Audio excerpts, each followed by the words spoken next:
যুক্তরাষ্ট্রের প্রতিরক্ষা মন্ত্রী পিট হেগসেথকে ঘিরে ক্রমেই বাড়ছে রাজনৈতিক চাপ। ইরান যুদ্ধ দীর্ঘায়িত হওয়ার পাশাপাশি পেন্টাগনের বিতর্কিত সিদ্ধান্তগুলো নিয়ে এবার নিজের দল রিপাবলিকানদের মধ্যেই দেখা দিয়েছে অসন্তোষ।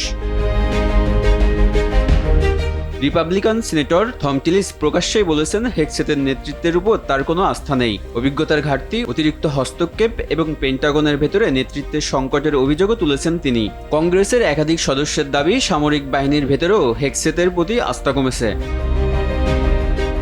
সবচেয়ে বড় সমালোচনার জায়গা হয়ে উঠেছে ইরান যুদ্ধ।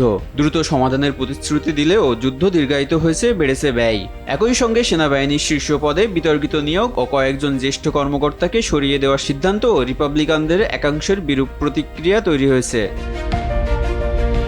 প্রতিরক্ষা বাজেট, গোল্ডেন ডোম ক্ষেপণাস্ত্র প্রতিরক্ষা প্রকল্প এবং ন্যাটো সহ মিত্র দেশগুলোর সঙ্গে সম্পর্ক নিয়েও প্রশ্ন তুলেছেন রিপাবলিকান সিনেটররা। অনেকের মতে এসব সিদ্ধান্ত যুক্তরাষ্ট্রের বৈশ্বিক কৌশল ও নিরাপত্তা অবস্থানকে দুর্বল করতে পারে।